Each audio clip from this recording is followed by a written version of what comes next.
Chrissie Mayr. Mayor? Mayor, yeah, like John Mayer. Oh, without the O. I think John Mayer spells his name Mayer, Oh, he does. but I'm just Mayr. It's a German spelling. It's weird. Okay. Well, I'll just get started. How did you get started as a comedian? Ooh, okay. Um, I thought I wanted to be a reporter. I went to school for communications, media studies. I like really didn't know what I wanted to do with my life, just generally, but I guess I was like, oh, I guess I could be a reporter. And then I interned at Dateline when I was in college because I was able to commute from Connecticut to New York City. So I interned at Dateline NBC, which was a show that was had Stone Phillips on it. I don't You might be too young to remember him, but he was just like a very serious like news guy. And after that internship, I realized like news is not really the place for me. This is kind of boring. And I got myself an internship on Late Night with Conan O'Brien when he was still in New York City. So I did that my senior year. And that's when I realized, okay, like I'm not really sure what I want to do either, but I know that comedy and comedy people are where I feel like I can be myself. And the writers on the show were saying, well, if you're interested in comedy, just take improv. So after I graduated college, I took 5 years of improv at the UCB theater, and then I did some at the Magnet Theater too, both in New York City.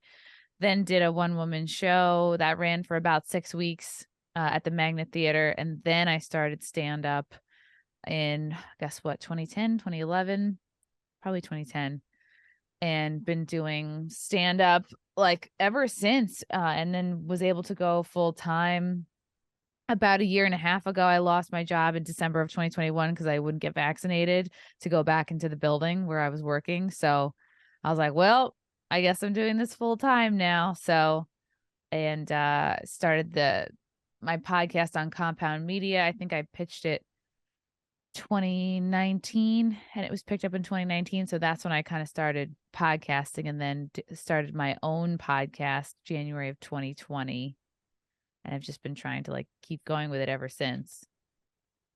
Hmm. Cool. I guess the real reason I brought you here right now, because I saw the video on Twitter where you were being heckled by that angry pro trans woman, I guess. I think they were women. I think they just like they're the type of liberal woman that feels like they need to stick up for groups of people who didn't ask them to stick up for them.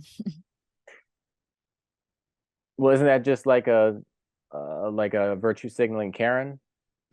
Yes, and I wonder how much these people are conscious of or like self-aware. Like it just seems like they've been programmed to have a certain reaction and nobody else in there, and it seems like so textbook. That's why I was like so shocked. I was like to first see them there, and then the reactions they were having just seemed like, God, don't you have a free thought in your mind at all? Like you're just reacting the way you've been programmed to react by someone who's saying the things that I'm saying. And I just like I try to have like I guess grace for these people because they're not everyone's always like learning and growing, and maybe that was a good moment for them. Who knows, maybe they went home and talked about it and it helped to open up their minds a little bit, but I don't know. I wonder if these women like even saw like any of the coverage. That's what I'm so curious about. And it is kind of sad because it shouldn't. Maybe that is like the blessing of going to a live comedy show, is that for clearly these women, it was the first time their views had really been challenged in a way that they felt like they had to deal with it. And it's so easy. Like on Twitter, you can just like write something shitty anonymously and log off, or you're reading something you don't like online, you can just swipe away from it. But like a live comedy show is like you are confronted with your beliefs, and if you're triggered like how they were, they almost like couldn't help but yell out because they believed so firmly that like Dylan is a woman. They couldn't help but like interrupt because they've lived their whole life, and their this woke ideology is so ingrained. It's just like, oh no, they no, 2 plus 2 is, it's not 4, it's 3. You have to know. And it's just interesting. It's just an interesting social experiment, I guess, to see this type of heckler. Yeah, I know, but it's like because I was working on a documentary about, I'm working on a documentary right now about political division and how divided our country is. It's like I feel like a lot of conservatives talk about like liberals going crazy, but I do see a lot of conservatives going crazy too. Because yeah, when they put Dylan on the cover of Bud Light, I mean, obviously I wasn't gonna buy it, but like, did conservatives really have to go full blast with like those videos of them just destroying Bud Light cans? Hmm. Everybody's gonna deal with it differently. And I understand that argument of like, oh, okay, just don't buy it. Or if you really love Bud Light still, I guess you can keep buying it. It's up to the individual, like what battle they want to fight.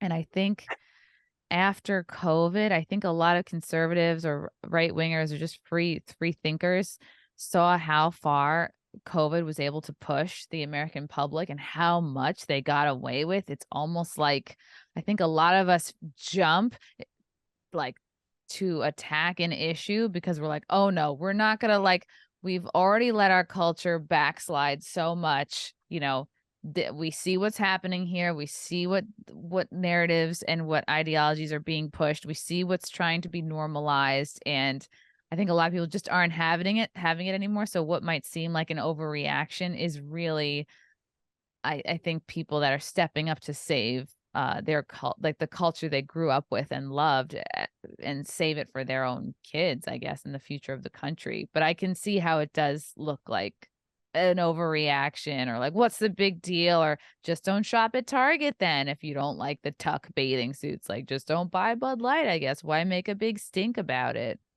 Right. Yeah, just don't because I'm a film critic and I don't know what you feel about the Disney going woke or the live action Disney remakes or something. I kind of like those movies. Like even if they do race swap a little bit, it's kind of annoying. Like just What was your favorite one, like, growing up? my favorite Disney movie ever. Mhm. Oh shit. I never thought about that. Maybe my favorite Disney. It's probably a Disney movie that a lot of people forgot, Dinosaur from 2000. Oh.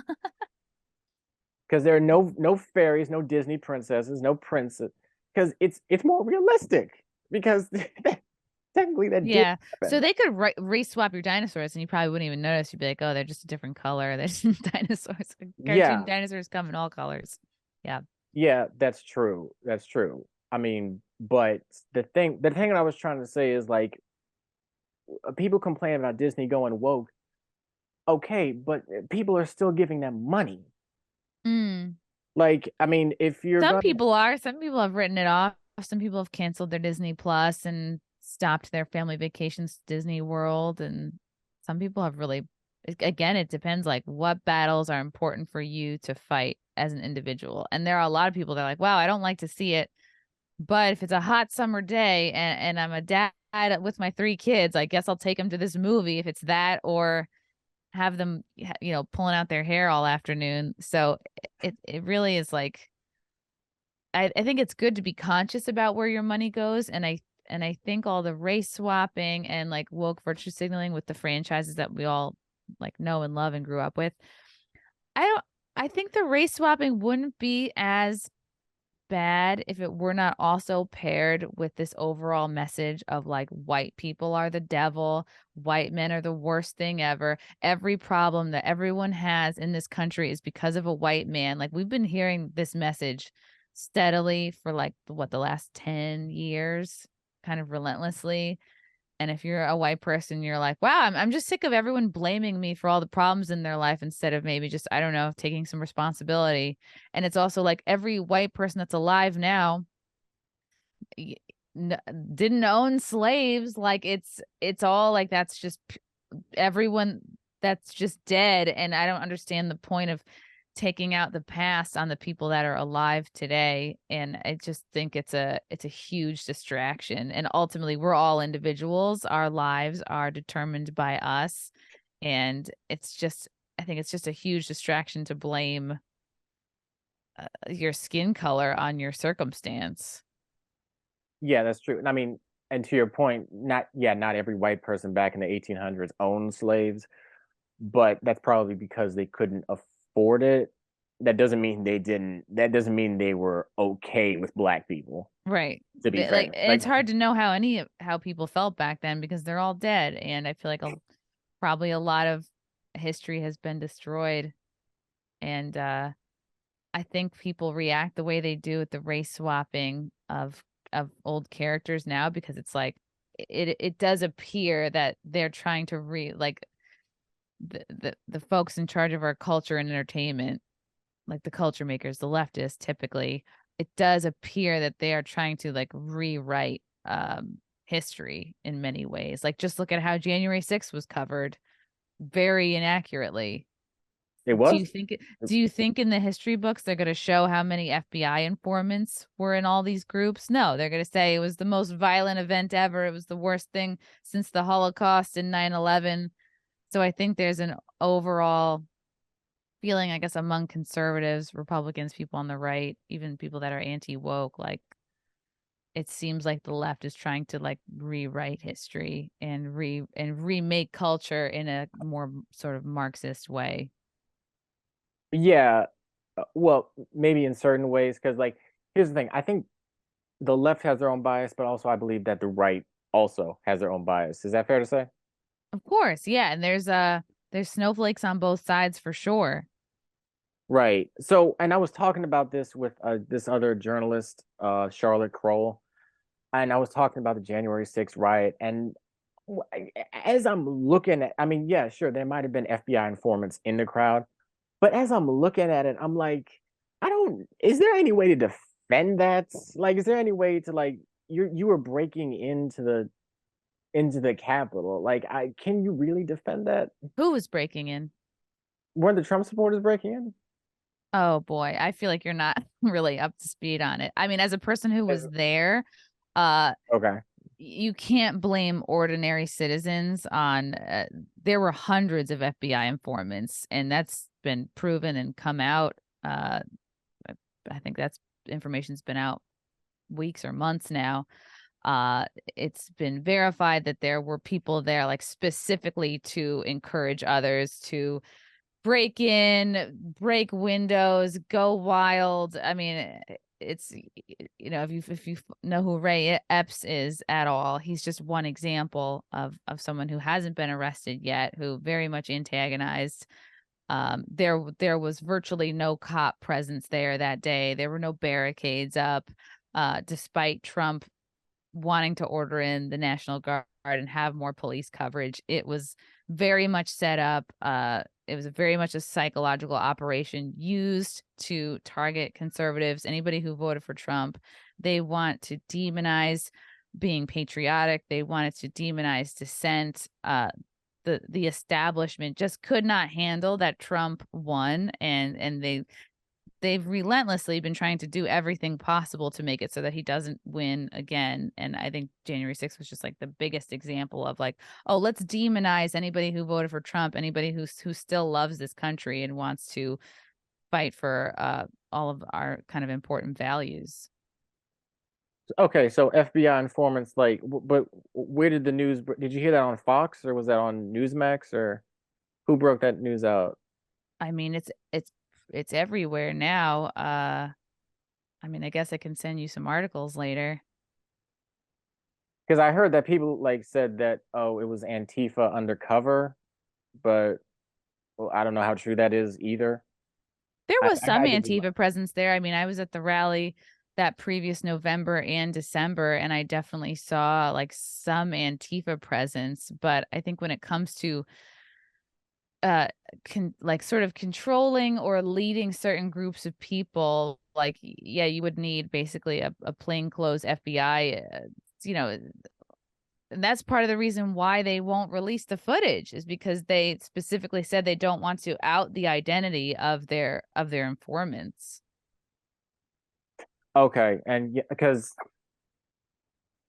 back in the summer, I remember I was working for One American News as a videographer for a while, and they kept saying kept telling me that like oh you know with this J6 committee meeting like it's a total kangaroo court.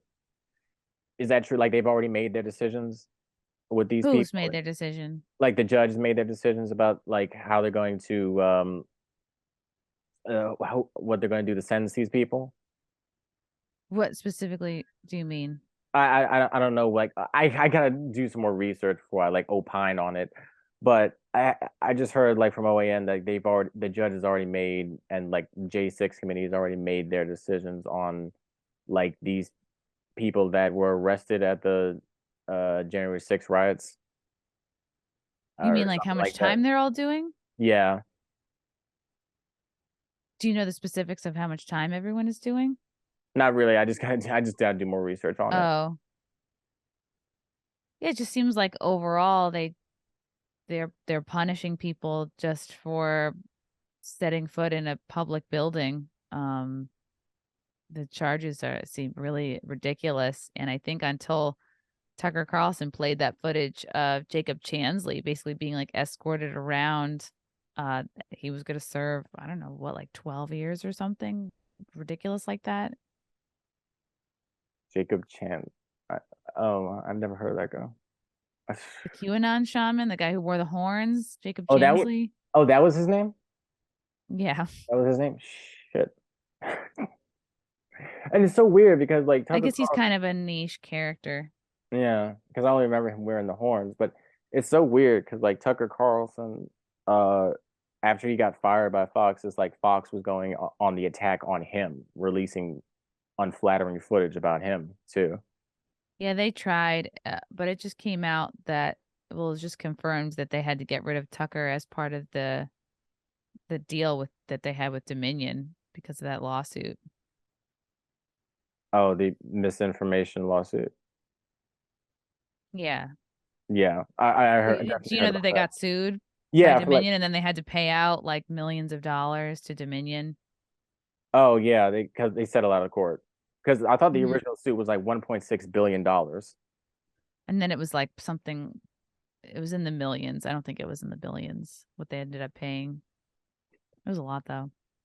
Yeah, well, yeah, and then I remember when I was working for the Daily Caller, I was working as a videographer for those guys, and then I heard Charlie Kirk at this MAGA movement back in November of 2020, saying CNN sucks, and then saying Fox News sucks for saying that Joe Biden was going to be the president.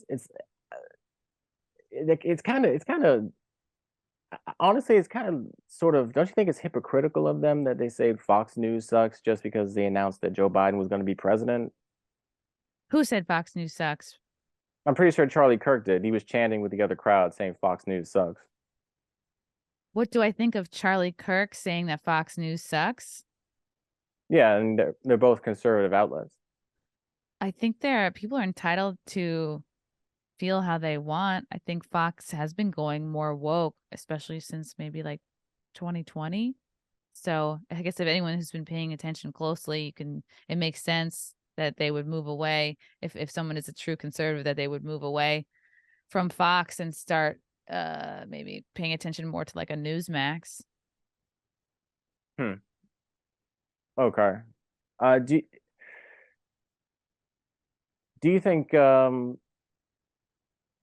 how do like do you think the country is well actually you know what you already know this the country is divided like politically and because I had these questions all set up because I was supposed to be talking to Black Lives Matter too today, but they had to reschedule. So, and I think I asked the same question to Elijah Schaefer, like what do you think the country can do to like lift uh the division, if anything?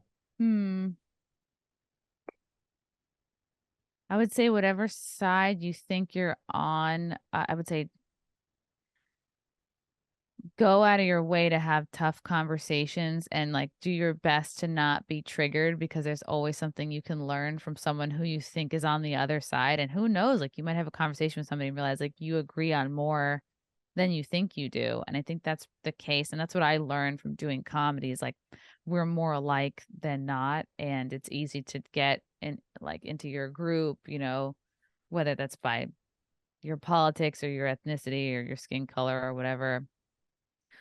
But I think that is the powers that be want us to be as divided up and tribal as possible so that we're fighting each other instead of like looking at the government and be like, hey, you just sent $116 billion to Ukraine and we have like homeless crackheads on the streets of New York City, or we have like an insane illegal immigration problem going on that's completely out of control. And but no, it's let's just fight over over this, over our skin color, over our whatever stereotypes we're mad at the end of the day. I would just say, like, always try to keep an open mind. Don't lose your sense of humor and like notice the things that you yourself feel triggered at, like what is making you angry and try to think about why that is. Because I think we're only as controlled as the things that we're triggered by. Like for COVID, the people that were already germophobic and already very controlling and distrusting of their neighbor are the ones that were very easily psyoped into like outing their unvaccinated friends and family. So I think take a look at what your triggers are and just see how you can kind of like rise above that overall. It's a Right. hard question. Yeah, I get it's kind of one of those broad questions, like, um, but where do you see yourself in like the next 5 to 10 years? Ooh, good question. I would like to maybe be able to afford to have like a bigger studio and have like in studio, like more in-person guests would be great for my podcast. I would like to just like continue touring the country doing stand up. I would love to be at the point where I am just like not reliant upon any comedy club to book me. Instead, I'm just booking my own theaters, just myself, like completely cutting out any kind of middleman, like not needing anyone to like give me the go ahead, not having to like pitch myself to a comedy club, just like rent out my own venues, sell them out with my fans and just like basically to continue to get more independent, I think would be the goal. More independent. Okay. Yeah, it would be great to not have to need a comedy club to have a comedy show because then you're kind of, you're at the mercy of who those club owners and bookers like to work with, what agency. Like I don't have any kind of management. I don't have an agent, I don't have a manager. So I have to every gig I get, I have to just like convince a club owner like, "Hey, this is my following. This is about, where my fans live. This is what I sold last time I was in this area." Like I don't have the benefit of somebody like pitching and negotiating and like somebody that's already in the industry helping me get gigs. So, which is good in a way. It makes you more free and you're not, I'm not worried like if I tell a joke, a trans joke, my management's going to drop me or like force me to apologize publicly. I think most comedians now are very afraid to speak their minds because they don't want to lose opportunities or lose their management or like lose any kind of deal. And that's fair. I mean, I think Bill Maher and Piers Morgan talked about that on the show. They said it was like cowardice, so to speak. I don't know what you feel about Bill Maher, Piers Morgan, but that's kind of true to an extent. But at the same time, I wouldn't want to lose my job over a joke or a tweet. Hmm. To and I would Yeah. and I wouldn't want to lose my job because, hey, I have to get vaccinated. I mean, if they just tell me I have to get vaccinated, fine, I'll just get vaccinated. I mean, it's Yeah. Everyone's got like the hills that they're willing to die on. And you can't expect, like, I can't expect the things that I'm passionate about and the things that I would be like, I was willing to lose my job over not getting vaccinated. Like that was that was my annual salary. And I went from making a good living to that is gone because I didn't want to get vaccinated. But that's what I was willing to do. And I could see in the months leading up, like, okay, am I willing to lose my job over this? Yes, I am, because my health is more important. Potentially like having a healthy baby is more important than just keeping my desk job and you can always get another desk job somewhere. So, and again, but for me, like free speech is really important. I think people should be able, especially comedians, say whatever they want to say on stage and not feel like, well, we have to tiptoe around trans people because they are the protected class du jour. And it's like if you have the balls to actually live life as a trans person, like you shouldn't be treated with kid gloves because it's hard to if you're genuinely trans and you want to assimilate in society and whether you want to pass or just like have a regular life, like that's hard to do. I don't think society does you any favors by like treating you with kid gloves or tiptoeing around or being afraid to be honest with you. And that's how it seems society wants us to treat trans people. Not that like they literally want us to not treat trans people like we treat everybody else. Oh, we can't make jokes about them. Oh, we can't be honest with them. Oh, we can't tell them the truth or how we really feel. Or like, oh, we have to pretend that we can't see their dick in the bathing suit. Oh, we have to pretend that they actually look like women when they don't. We have to pretend they are women when they're not. And I just don't think that that's equality. I think that's Right. like we have to be delusional for certain people, but not for everybody. Doesn't seem fair. I just find it funny that a lot of trans people are more hurt by a joke than their dick getting snipped off. Well, because like a joke and a laughter, like a laugh is really like an acknowledgement of a truth. If you think about it, it's like a visceral physical reaction. Like your body is acknowledging a truth. That's why you can't help what you laugh at because you agree with what you agree with. And like, that's what's so amazing about comedy is like you just can't help but uh and like when a group of people can all like laugh about the same thing, it's like a beautiful moment. It shows everybody like, hey, we're more alike than we are different, and it's okay to laugh at something. If you laugh at a horrible joke, that doesn't make you a horrible person. That means you're a human being, and we have to laugh. It's a pressure release. It's for the same reason why sometimes people need to play video games for a while, or some people need to like watch sports for a while. It's just you need to be able to check out sometimes and have a good distraction. Yeah, because some people just want to like just have time to just turn their brain off and just have a fun after a hard day at work. And That's if you what. don't like comedy, don't go to a comedy club. Don't Yeah, be a person who doesn't like comedy and then go to a comedy club and try to change everybody's mind. Like, oh, but we can't joke about trans people. It's like, well, then you don't belong there. Then you're not going to have fun here. People are not going to enjoy you being here. You're not going to contribute anything as an audience member. So it's like, well, then don't go.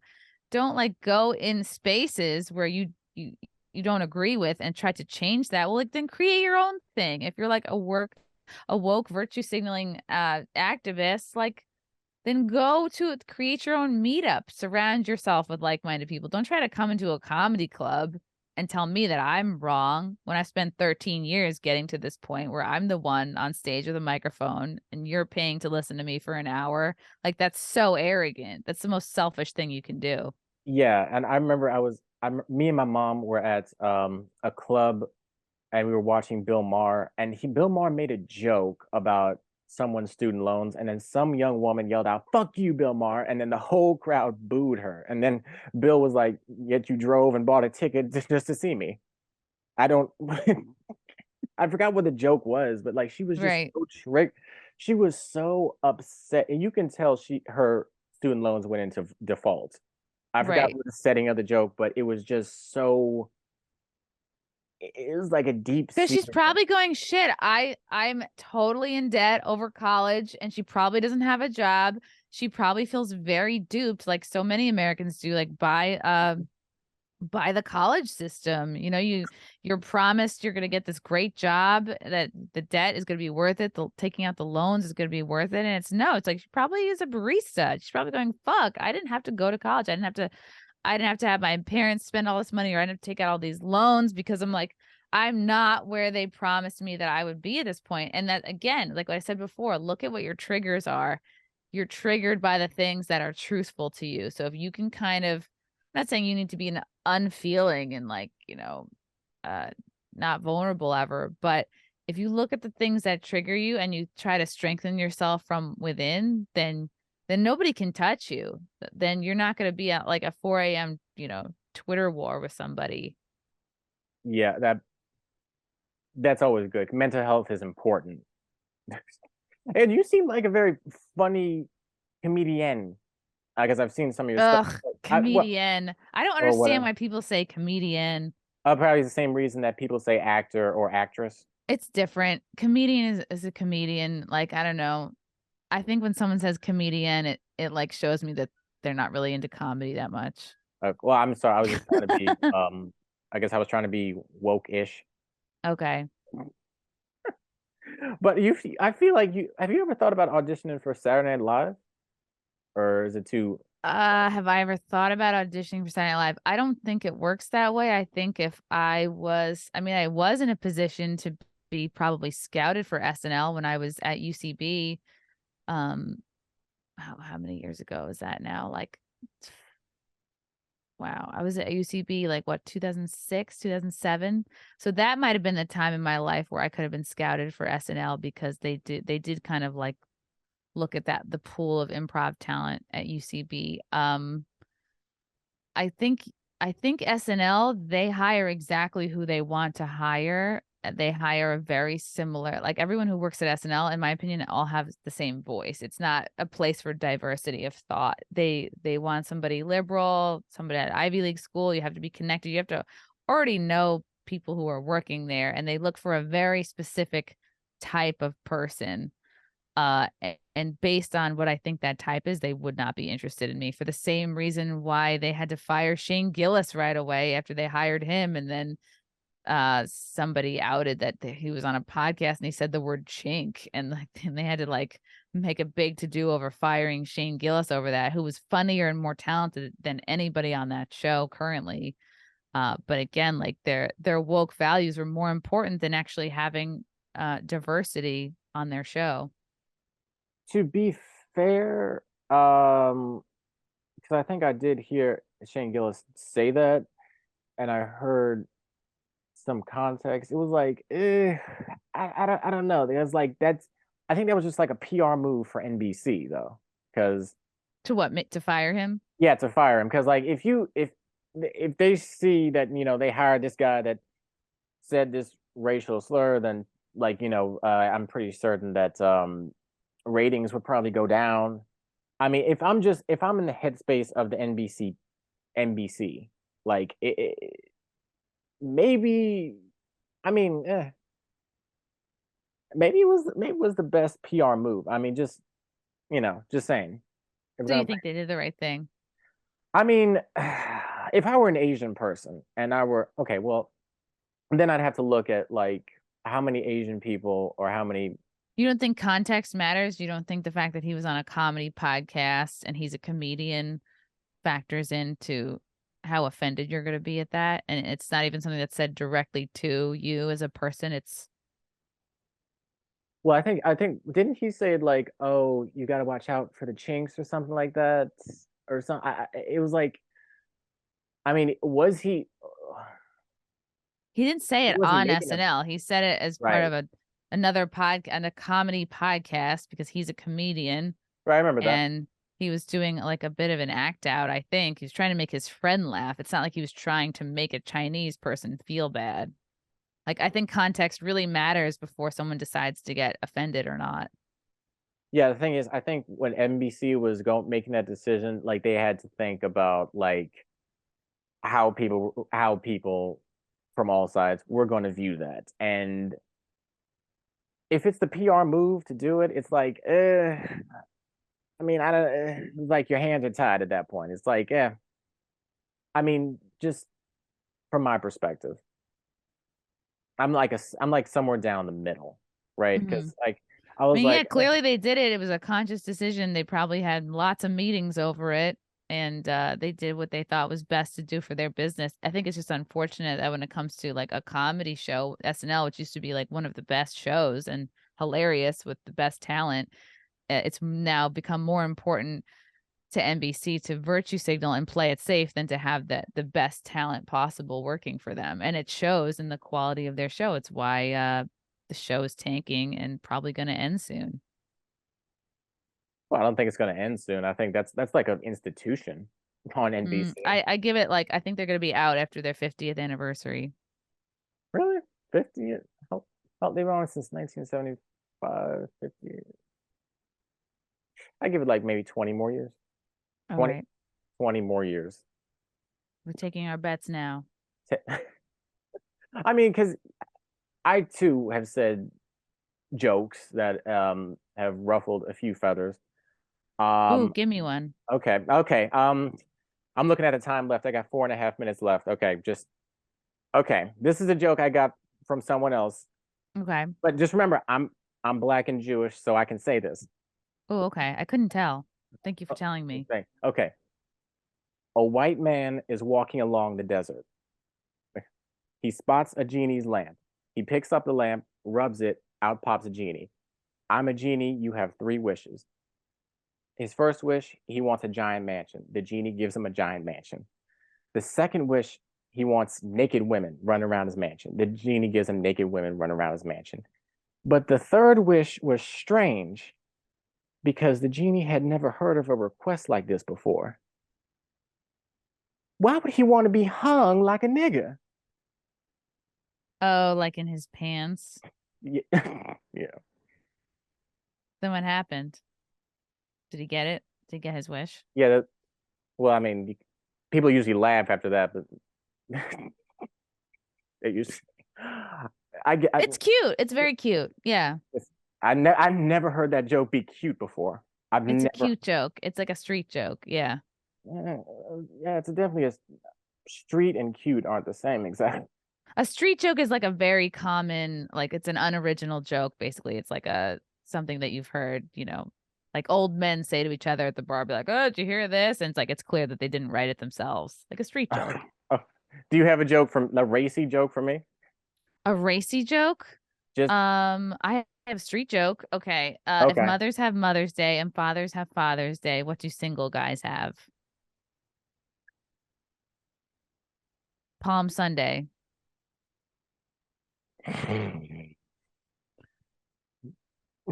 That's my joke that I tell people anytime they ask me for a joke. Usually it's Uber drivers. Usually it's Uber. Okay. Yeah. It's like, "Oh, what do you do?" And I'm like, "Oh God." Oh, But now I just tell them I'm an assistant or I work at the bank or I give them like the most boring job possible so they don't ask me for a joke. oh, sweet Jesus. Oh, that wasn't. I mean, yeah, yeah. I mean, true. That's true. It's fun. It was fun, but shit, But I got. it's not that racy. That's a Yeah, little on the safe side. yeah. You could have gone harder a little bit, but I didn't want to upset you. oh, well, First Amendment, right? Like, no, it's okay. It takes a lot to upset me, Miss Madam. Okay. But I got less than 2 minutes here because I can't upgrade the Zoom. But it was great. Oh, oh no. Damn! Did you Upgrade your Zoom. fuck? Oh yeah, but All that right, makes I'll tell that everybody where costs they can money. follow me.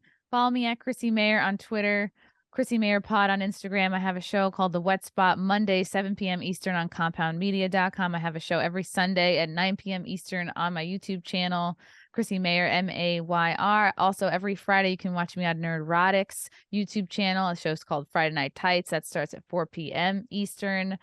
And I'll be in Jersey at Tiff's in Morris Plains, July 8th, Richmond, Virginia, August 9th, and the Secret Group in Houston on August 11th. Well, you heard it right there. Like Chrissy Mayer, thank you for your time, madam. Thank you, Richard.